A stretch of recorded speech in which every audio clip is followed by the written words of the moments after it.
Welcome to everyone on this channel Sirjes Academy. Today in this class we shall discuss about law of reciprocal proportion, which is also known as law of equivalent proportion or law of combining weights.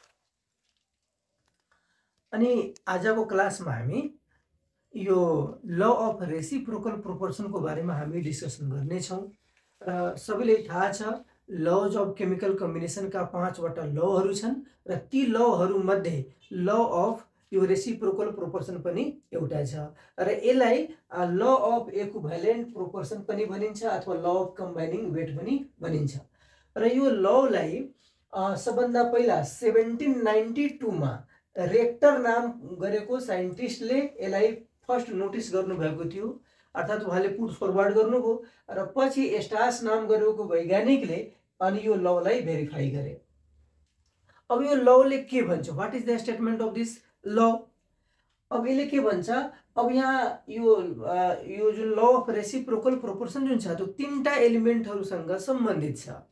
अब यसमा के भनेको छ एकचोटी पहिला पढौं। When two different elements combine separately with the constant weight of the third element, the ratio in which they combine will be the same or some simple multiple of the ratio in which they combine with each other. यसको अर्थ के भयो?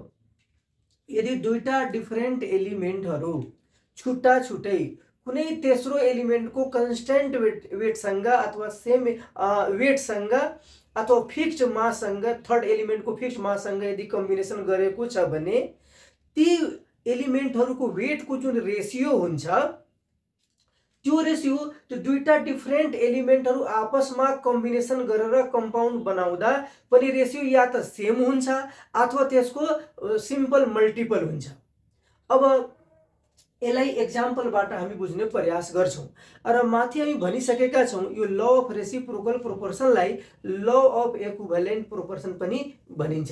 किन भनिन्छ भन्दाखेरि यो एलिमेन्टहरु आपसमा combination गर्दाखेरि equivalent वेटको रेशियोमा गर्ने गर्छन् अथवा इक्विभ्यालेन्ट वेटको जुन रेशियो हुन्छ त्यसको सिम्पल मल्टिपलमा यिनीहरुले कम्बिनेसन गर्ने गर्छन्। त्यही भएको हुनाले यो ल अफ रेसिप्रोकल प्रोपोर्सनलाई हामी के भन्छौं, ल अफ इक्विभ्यालेन्ट प्रोपोर्सन पनि हामी भन्छौं। त्यसकारण अब यसको अल्टरनेटिभ, यसको जुन अल्टरनेटिभ स्टेटमेन्ट छ त्यसले हामी यसरी पनि लेख्न सक्छौं, elements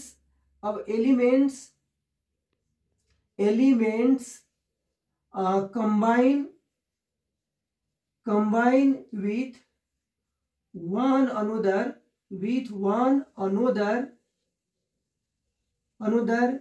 in the ratio of their equivalent weight,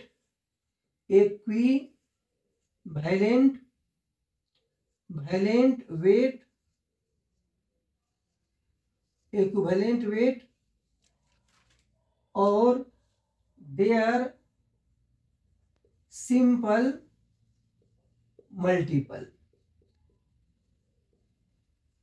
भन्नाले एलिमेन्टहरु आपसमा कम्बिनेसन गर्छन्, तिनीहरुको इक्विभ्यालेन्ट वेटको रेशियोको हिसाबले गर्छन् अथवा तिनीहरुको इक्विभ्यालेन्ट वेटको सिम्पल मल्टिपलको हिसाबले गर्ने गर्छन्। त्यसकारण यो law of reciprocal प्रोपोर्सनलाई law of equivalent proportion पनि भन्ने गरिन्छ। अब यसलाई एक्जाम्पलबाट हामी इलस्ट्रेट गर्ने प्रयास गर्छौं।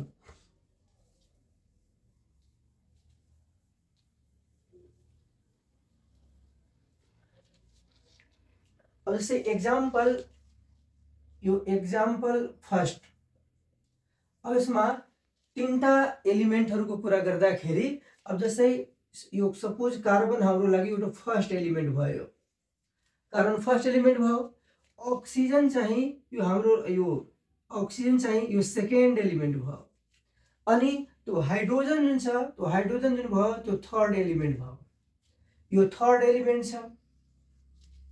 अब यहाँ यो कार्बन र हाइड्रोजन, कार्बन हाइड्रोजनको बीचमा कम्बिनेसन भयो भने अर्थात् कम्बाइन यो कार्बन हाइड्रोजनसँग रिएक्सन गरेर त्यसले के बनाउँछ, यो CH4 बनाउँछ, यो मिथेन बनाउँछ। अनि यो अक्सिजन हाइड्रोजनसँग कम्बिनेसन गरेर के बनाउँछ, यो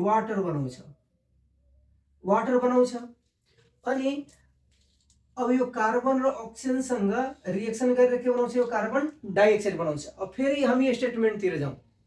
अब स्टेटमेन्टले के भन्छ, यदि दुईटा डिफरेन्ट एलिमेन्टहरू सेपरेटली कुनै थर्ड एलिमेन्टको कन्स्टेन्ट वेटसँग यदि कम्बिनेसन गरेको छ भने अब एउटा कन्डिसन यो छ, पहिले यही कन्डिसनले हामी बुझ्ने प्रयास गरौँ।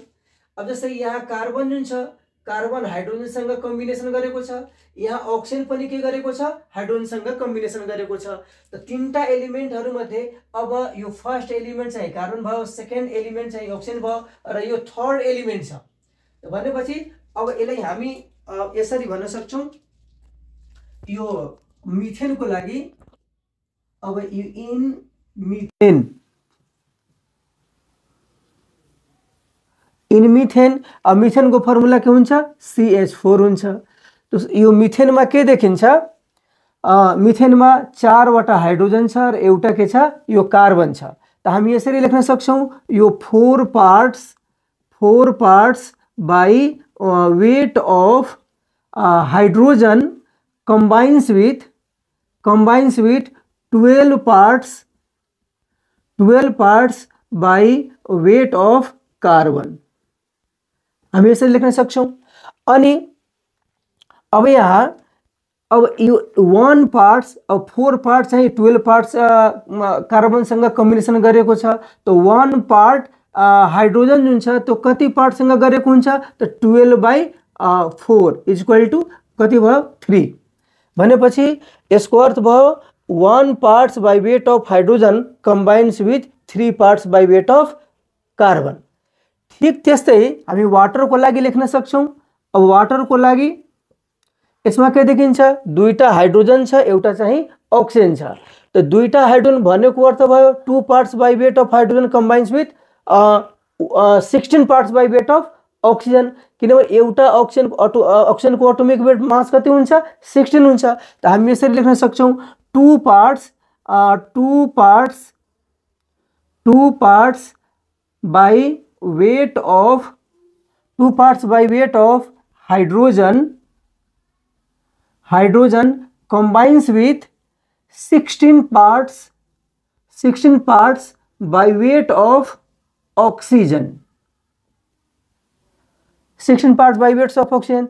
तो 1 parts by weight of hydrogen combines with 16/2, that is 8 parts by weight of oxygen। अब एकचोटि फेरि है, फेरि अहिले हामी आधी स्टेटमेन्टको कुरा मात्रै गरेका छौँ। तो अब यो ल अफ रेसिप्रोकल प्रोपोर्सनले के भन्छ, जब दुईटा डिफरेन्ट एलिमेन्ट्सहरू सेपरेटली मतलब छुट्टा छुट्टै अर्को थर्ड एलिमेन्टको कन्स्टेन्ट वेटसँग अथवा फिक्स वेटसँग जब कम्बिनेसन गर्छ, त्यहाँसम्मको कुरा मात्रै हामी अहिले गरेका छौँ। अब यहाँ यो एउटा एलिमेन्ट कार्बन छ, अर्को एलिमेन्ट यो के छ, अक्सिजन छ, र यहाँ थर्ड एलिमेन्ट हाम्रो लागि के छ, यो हाइड्रोजन छ। अनि यसमा के देखिन्छ, अब यो 4 मोलिकुलर फर्मुलाबाट हामी यति कन्क्लुड गर्न सक्छौँ, 1 पार्ट अब यो मिथेनमा 1 part by weight of hydrogen combines with 3 parts by weight of carbon. अनि ठिक वाटरको लागि पनि हामी त्यस्तै गरेका छौँ। अनि 2 parts by weight of hydrogen र 6 पार्ट बाई वेट अफ अक्सिजनको हिसाबले 1 पार्ट कतिसँग गर्छ, 8 पार्टसँग गर्छ।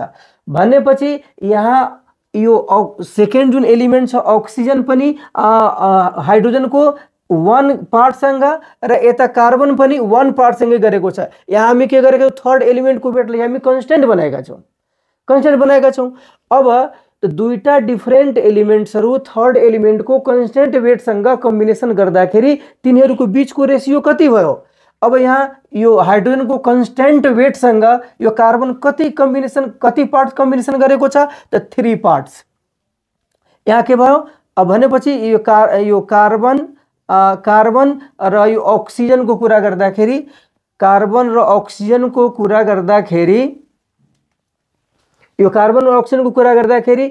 कति भयो, 3 पार्ट्स र अक्सिजन कति यहाँ छ, 8 पार्ट्स छ। यो एउटा रिलेसन हाम्रो फर्स्ट रिलेसन भयो। यो भनेपछि के अरे यो कार्बन र ऑक्सीजन अब यो हाइड्रोजन को कन्स्टेन्ट वेटसँग कुन रेसियोमा कम्बिनेसन गरेका छन् 3:8।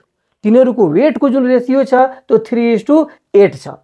अब यो लको जुन आधी पार्ट जुन बाँकी छ त्यसले के भन्छ भनेपछि यदि दुईटा फेरि हामी स्टेटमेन्टकै कुरा गर्छौं, यो दुईटा डिफरेन्ट एलिमेन्टहरू यदि सेपरेटली थर्ड एलिमेन्टको कन्स्टेन्ट वेटसँग यो कम्बिनेसन गर्दाखेरि तिनीहरूको वेटको बीचमा वेटको जुन रेसियो हुन्छ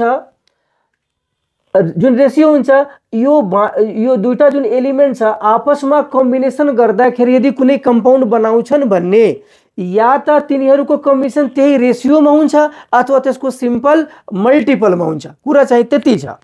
अब यहाँ अब कार्बन र अक्सिजनको त रिलेसन यस्तो भयो। अब यहाँ जस्तै कार्बन र अक्सिजनको बीचमा कम्बिनेसन भयो भने यिनीहरूले के कम्पाउन्ड बनाउँछन्? कार्बन डाइअक्साइड बनाउँछन्। अब यसले के देखाउँछ? यो कार्बन डाइअक्साइडमा कार्बन र अक्सिजनको जुन वेटको जुन रेसियो छ या त यो 3:8 को रेसियोमा हुनुपर्छ या अथवा यसको सिम्पल मल्टिपलमा हुनुपर्छ। अनि यही छ ल अफ रेसिप्रोकल प्रोपोर्सन। अब लेट्स सी, अब यहाँ कार्बन डाइअक्साइडको कुरा गर्दाखेरि के देखिन्छ? कार्बन डाइअक्साइडमा कार्बन एउटा छ, अक्सिजन दुईटा छ। त यहाँ वेटको कुरा हामी गर्छौं, यो एटमको नम्बरको कुरा हामी गर्दैनौं। त कार्बन एउटा कार्बन छ त भनेपछि यसको मासको हिसाबको वेटको कुरा गर्दाखेरि 12 पार्ट छ वेटको हिसाबले। अक्सिजनको एटोमिक वेट हुन्छ 16, दुईटा अक्सिजन छ, यसको अर्थ हो 32 parts by weight of oxygen छ। त यहाँ हामी के लेख्न सक्छौं? यो 12 पार्ट्स यो इन कार्बन डाइअक्साइडमा के छ? 12 parts by weight of carbon अनि यो combines with 32 parts by weight of oxygen. 32 parts by weight of oxygen. अनि अब यहाँ त यो 12 र 32 को रेसियो कति हुन्छ? अब यहाँ यो कार्बन डाइअक्साइडको कुरा गर्दाखेरि हामी के गरेका छौं? कार्बन डाइअक्साइडको कुरा गर्दाखेरि कार्बन एउटा छ, अक्सिजन दुईटा छ। कार्बन कति पार्ट छ? 12 पार्ट छ वेटको हिसाबले। अक्सिजन कति छ? अक्सिजन दुईटा अक्सिजन छ, एउटा अक्सिजनको एटोमिक वेट कति हुन्छ? 16 हुन्छ। दुईटाको कति भयो? 32। भनेपछि कार्बन डाइअक्साइडमा अक्सिजन कति छ? 32 पार्ट्स बाइ वेट छ। भनेपछि अब यो 12 पार्ट्स भयो र यो 32 पार्ट्स भयो। त 12 र यो 32 को रेसियो कति हुन्छ? भनेपछि यो 3 भइहाल्यो, यो के भइहाल्यो? यो 4 भइहाल्यो, सरी यो 8 भइहाल्यो। 3 4 जा 12 हुन्छ र 8 4 जा कति हुन्छ? 32 हुन्छ। त भनेपछि अब यो 3:8 को रेसियो आयो कि आएन? त भनेपछि यहाँ कार्बन अक्सिजनको रेसियो कति छ? 3:8 छ र यहाँ पनि के भयो? 3:8 भयो। In this way, we can illustrate this law of reciprocal proportion. धेरै एक्जाम्पलहरू दिन सकिन्छ। कुरा चाहिँ यतिकै छ। अब फेरि एकचोटि म भनिदिन्छु, यसलाई समराइज गरिदिन्छु। ल अफ रेसिप्रोकल प्रोपोर्सनले के भन्छ? यदि दुईटा डिफरेन्ट एलिमेन्टहरू सेपरेटली कुनै थर्ड एलिमेन्टको कन्स्टेन्ट वेटसँग कम्बिनेसन गर्दाखेरि तिनीहरूको वेटको बीचमा जुन रेसियो हुन्छ त्यही रेसियोमा अथवा त्यसको मल्टिपलमा, सिम्पल मल्टिपलको हिसाबले तिनीहरू आपसमा पनि कम्बिनेसन गरेका हुन्छन्। यही छ ल अफ रेसिप्रोकल प्रोपोर्सन। र यहाँ एकचोटि एक्जाम्पललाई फेरि म समराइज गरिदिन्छु। जस्तै यहाँ कार्बन, अक्सिजन र हाइड्रोजनको कुरो छ। हाइड्रोजनलाई हामी थर्ड एलिमेन्ट मानेका छौं। कार्बन र अक्सिजन चाहिँ डिफरेन्ट एलिमेन्ट, कम्बाइनिङ एलिमेन्ट्सहरू छन्। यिनीहरूलाई कम्बाइनिङ एलिमेन्ट्स भनिन्छ। अनि कम्बाइनिङ एलिमेन्ट्स अब यो कार्बन र अक्सिजन हेर्दाखेरि के देखिन्छ? यो कार्बन र अक्सिजनको बीचको रेसियो कति छ? यसमा 3:8 छ। र अनि यो कार्बन अक्सिजनको बीचमा कम्बिनेसन भयो भने कार्बन डाइअक्साइड बनाउँछन् र यो कार्बन डाइअक्साइडमा पनि रेसियो कति देखिन्छ? 3:8 नै देखिन्छ। र कुनै कम्पाउन्डमा यो एक्ज्याक्ट सेम रेसियो नहुन पनि सक्छ। त्यो कन्डिसनमा के हुन्छ? सिम्पल मल्टिपल हुन सक्छ। In this way we can illustrate law of reciprocal proportion. That's all for today, and thanks for watching this video.